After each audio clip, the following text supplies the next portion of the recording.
Lagi nih di Squad Food. Ada yang suka makan pakai sumpit? Nah, ternyata nih makan pakai sumpit itu ada aturannya loh. Yuk kita lihat aturannya. Jepang dan Korea adalah negara yang cukup aktif dalam menggunakan sumpit. Selain itu, seperti menggunakan sendok dan garpu, sumpit juga memiliki aturan dan fungsi yang harus diperhatikan. Peganglah satu batang sumpit seperti kamu memegang pensil atau pena, lalu pegang di bagian pangkal hingga ujung sumpit berada memanjang ke bagian luar. Selanjutnya, sumpit kedua diselipkan melalui celah antara sumpit pertama dan bagian pangkal ibu jari. Inilah dasar dari memegang sumpit. Bagian atas sumpit berada di antara jari telunjuk dan jari tengah. Bagian bawahnya ditahan dengan pangkal ibu jari dan jari manis. Bagian bawahnya ditahan agar tidak bergeser. Sedangkan bagian atasnya diselipkan saja agar mudah bergerak. Ngomong-ngomong, kalian tahu nggak? Ternyata ada aturan penting ketika menggunakan sumpit loh. Pertama-tama nih, ada yang namanya sashibashi, yang artinya menusuk makanan dengan sumpit, seperti tombak. Seringkali kita tanpa sengaja menusuk makanan yang teksturnya bulat, licin dan sulit diambil, seperti kentang dan sebagainya. Di Jepang, jika Anda melakukan ini maka akan dianggap sebagai perbuatan tercela. Terlebih lagi jika menusuk dengan kuat, makanannya mungkin akan terpental keluar piring. Jika makanannya jatuh ke meja makan, mereka akan menganggapnya tidak higienis lagi.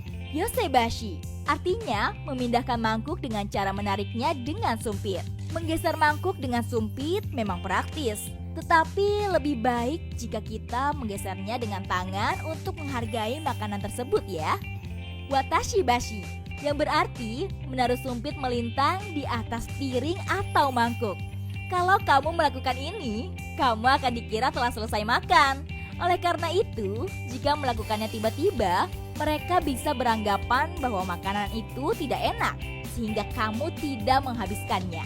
Taruhlah sumpit di tatakan sumpit yang telah disediakan.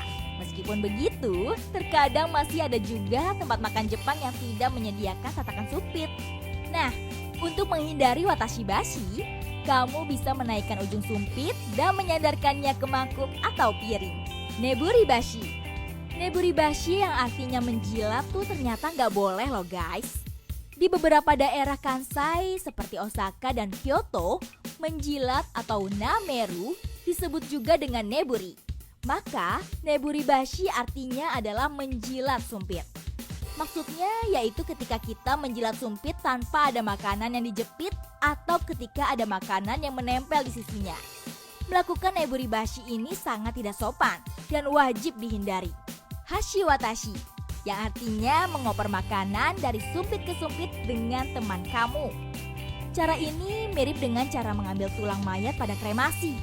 Oleh karena itu, tindakan ini dianggap tidak pantas dilakukan di meja makan. Jika kamu ingin mengoper makanan ke teman, sebaiknya kamu tinggal menaruh makanan itu di atas piring dan biarkan teman kamu mengambilnya sendiri. Nah, itu dia cara menggunakan sumpit yang